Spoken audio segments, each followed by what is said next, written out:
Can you hear me now? Yes.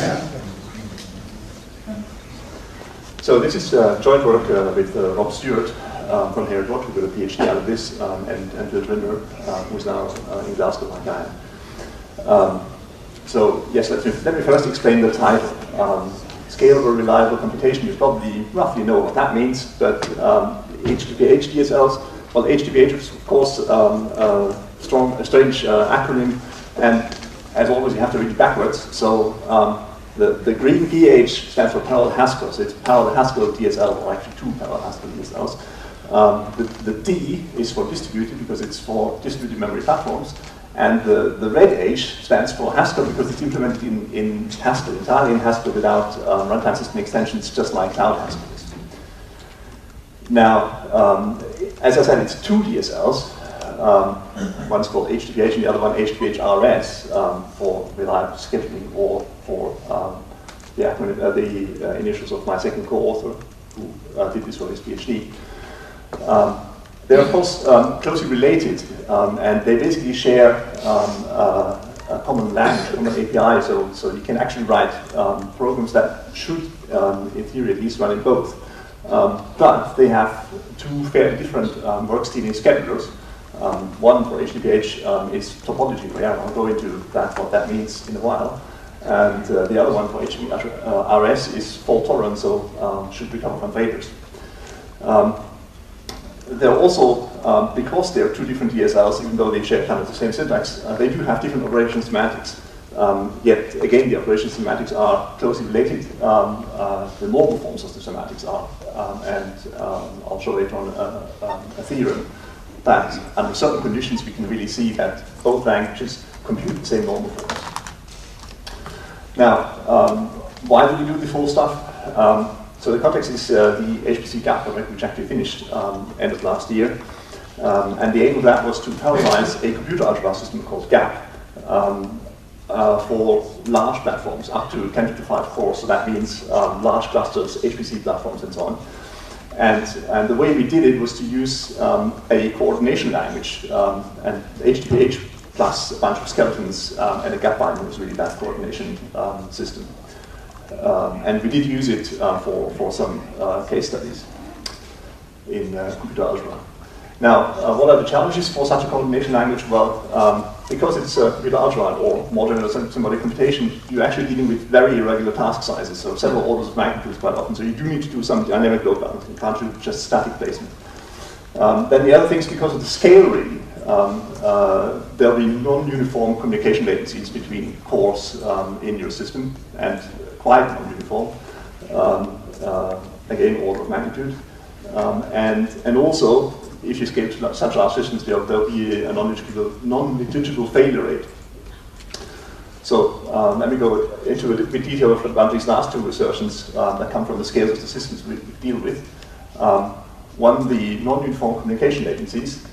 So if you have large clusters, then what I'm saying is that you do see a deep hierarchy of communication latencies. So not just one or two latencies, but several levels. And you can see this already if you look at a modern NUMA server. So this is a 48 core machines. We have a terawatt watt, and I'm not sure you can read the numbers here, but a colleague of mine has basically done core-to-core latency measurements by pinning Erlang VMs to particular cores and then just measuring TCP ping pongs. And what he finds is that if you look at cores that share L2 caches, then the latency is much, much less than cores that, say, share L3 caches, or cores that actually have to go across the memory bus. And you actually get a similar picture if you look at the server room at Haskell. So here we did server-to-server latency measurements with the same kind of method. And we see that there's a dedicated cluster of, I think, 34 identical, or rather identical Beowulf nodes.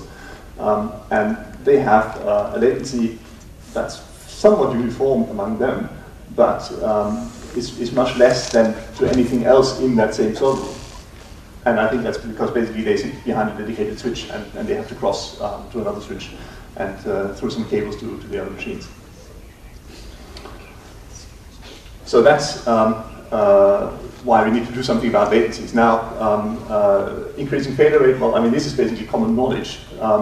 If you just look at individual machines, then they may have a very good reliability, mean time between failures of maybe thousands of days.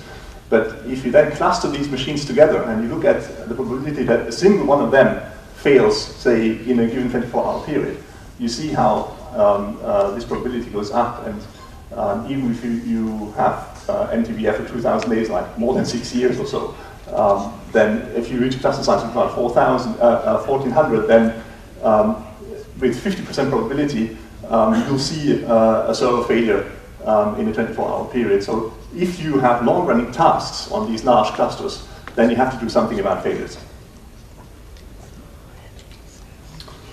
Now, I'll take some time to introduce the programming model of HdpH, and I'll basically present it as an evolutionary history, but as always with the evolutionary history explained in phenotype, you know it's not the real story. It didn't happen like that, but that's the story that is most convenient to tell. So we start with the power monad, so that's the paper by Simon Marlowe, Ryan Newton, and Simon Peyton-Jones 3 years ago about writing basically workstation schedule in Haskell, on the Haskell level, but for shared memory. And so you have a monad for the parallelism, you have these IVARs, which give you explicit management of results of tasks, and you have a fork that basically can create a new thread. So the first thing that we do is actually to simplify this model and go for a plate fault join model with explicit tasks and futures. So what was forked before is now a spawn that takes a task and gives us back a future, and the task is really just a parallel computation. So the difference is that before fork only took threads and didn't return any result, and now we get a future back, and the future is really just an IVAR. But what we lose is these other operations on the IVARs. Before we had explicit operations that could write to IVARs or that create new IVARs, and now the only way to create a future is by spawning a task, and the only way to join is by using the sketch function. So the reason why we did this simplification, by the way, is because the semantics, especially for the distributed and fault-tolerant case, gets a lot simpler if you don't have to mess about with the IVARs explicitly.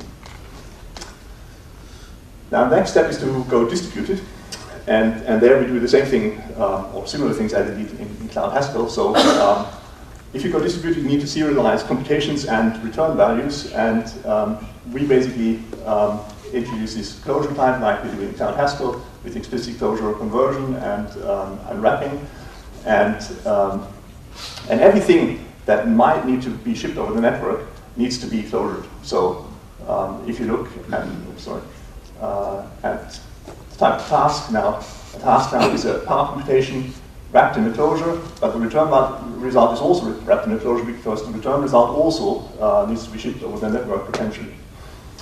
And then, of course, futures now are IVARs that contain a closure, and when you join on that future and get the result back, what you get back is a closure that you have to explicitly unclosure yourself. So we have the closures, and we also implemented a distributed work stealing algorithm that basically comes from the GUM system, which is a parallel Haskell from the 1990s, still exists, that does distributed memory work stealing, but with implicit closures. So next thing is, so far we've only done work stealing, so you could be completely agnostic of locations, but actually work stealing isn't quite enough. If you scale to large machines, at the beginning of the computation you need to ship out your computations fast across the machine, and work stealing takes a long time to pick up the pieces everywhere.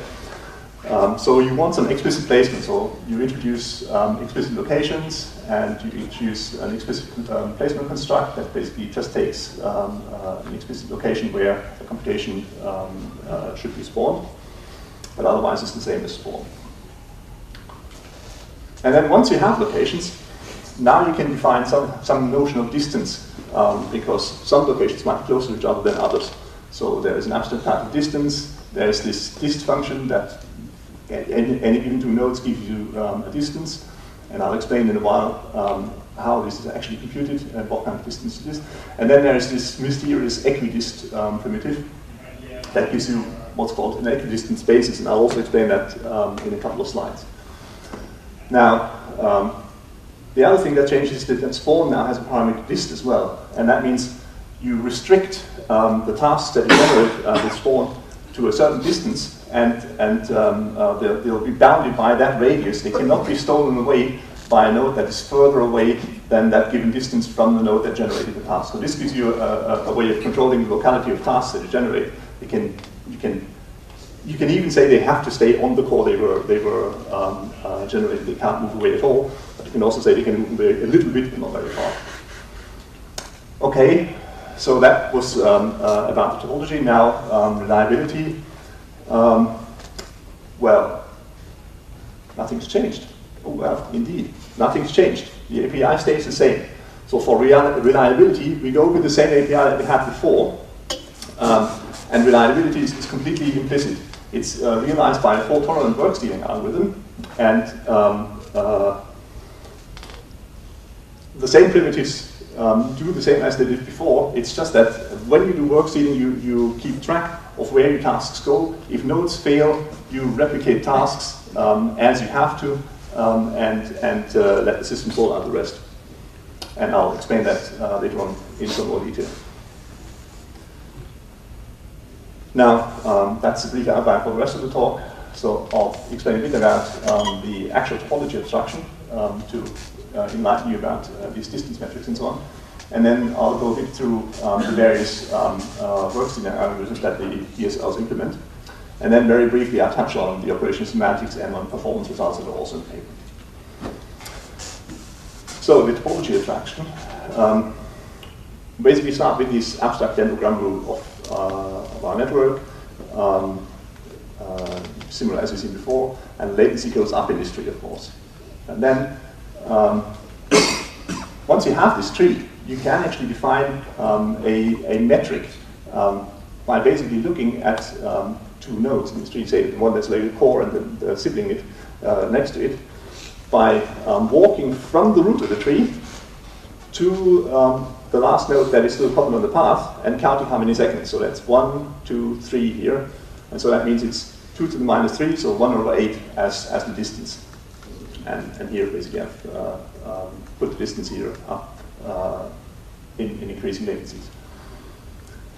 So if you define a metric like that, it's not really a metric space, actually it's an ultrametric space, and that means that it has certain properties that relate to triangle inequality. So it's a strong triangle inequality, meaning that whenever you have a triangle, then the longer side is actually bounded by the maximum of the shorter sides, not just by the sum.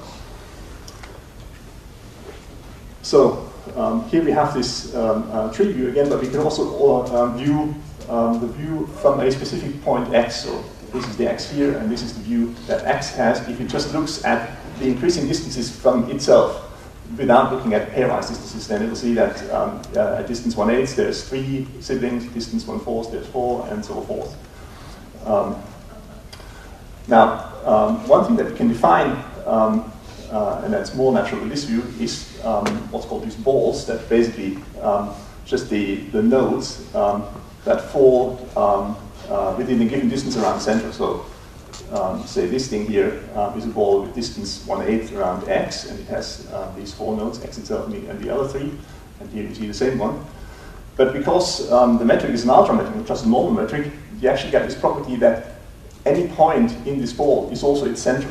So especially here, the y is also a center. And if you switch to the view where y would be in the center, it would look very much like that, again, just with x and y plotted.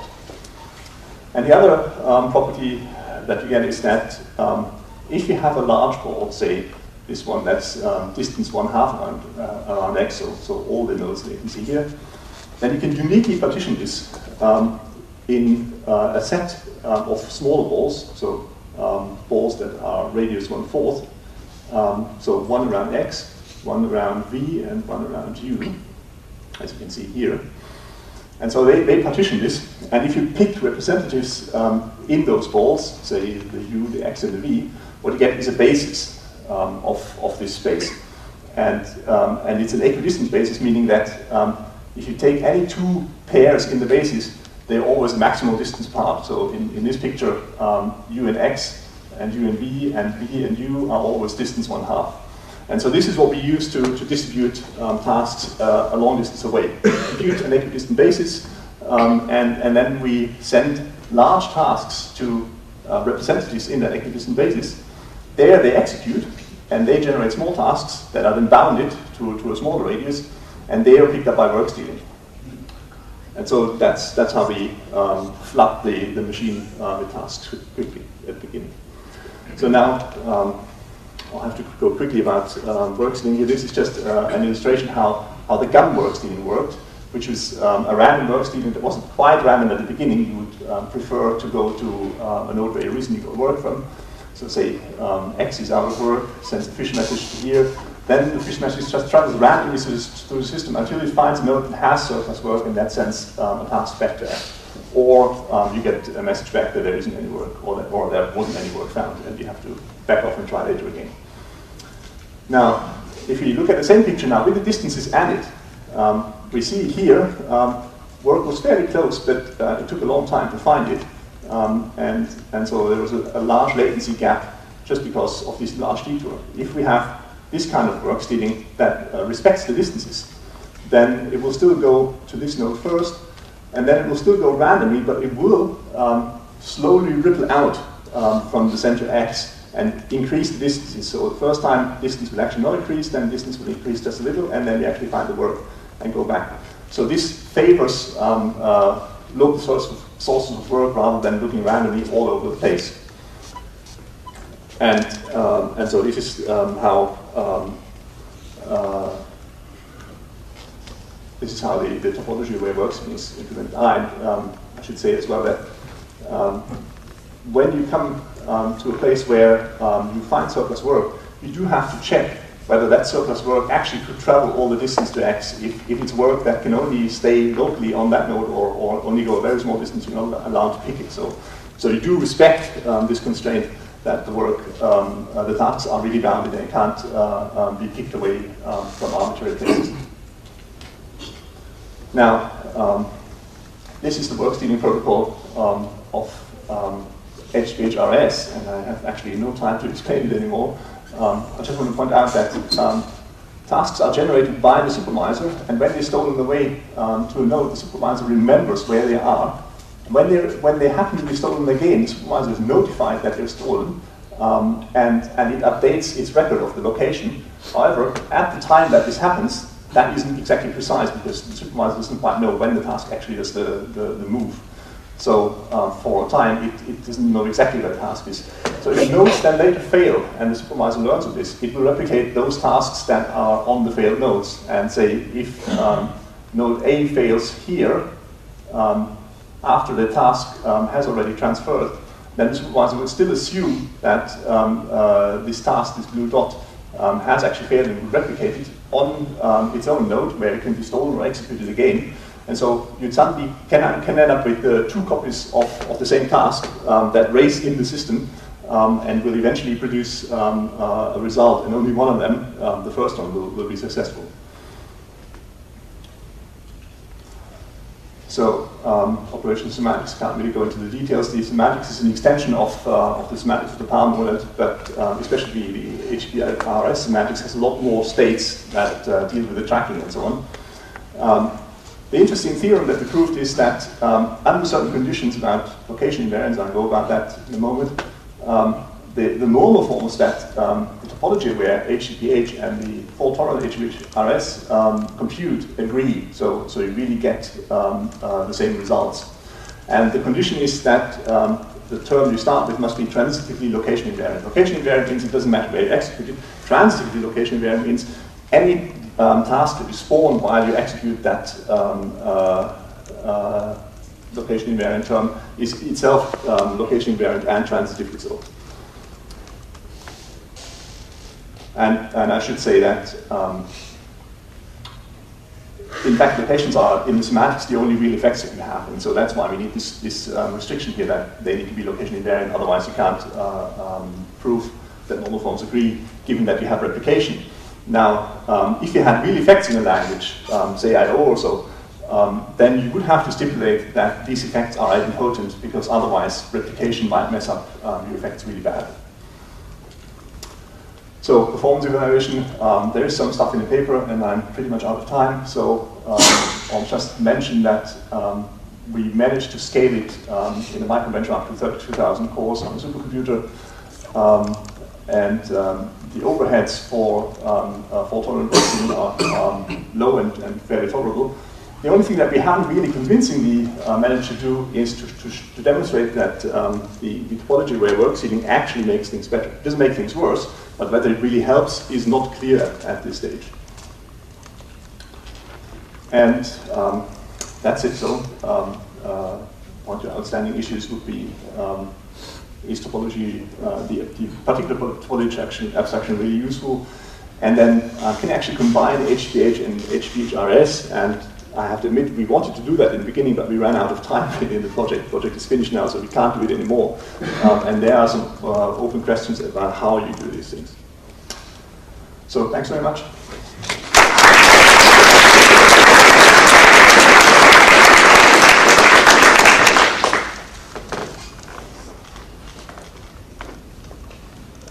Questions? Okay, I'll ask a question. So your distance measurement didn't seem to take into account the actual length of the path. Just the question. Is that right? Microphone. Could you repeat the question? Yes. So the question was, does the distance metric take into account the actual length of the path? And no, it doesn't. It's really very abstract as can be. All we have is a certain number of levels, and how long the latency actually is not reflected in this metric. And do you think that makes a difference? It makes it easier to reason about it. I don't think you get an ultra metric straight out if you look at actual latencies, but I've not tried it actually.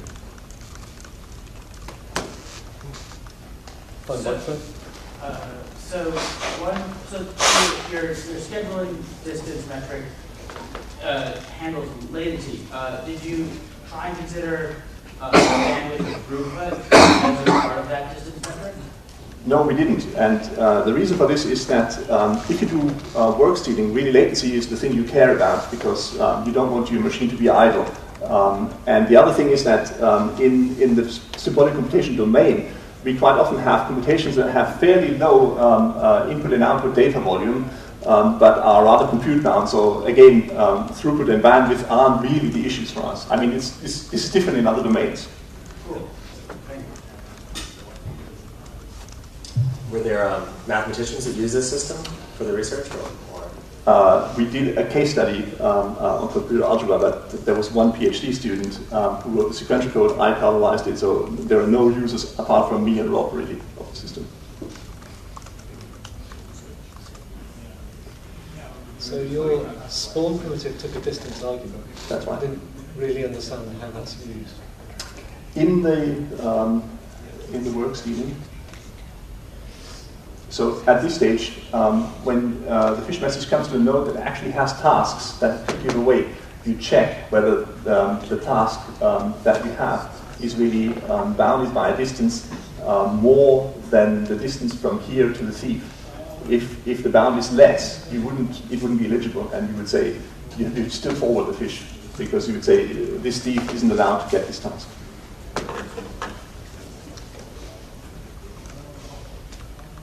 There are no more questions? Let's thank the speaker once more.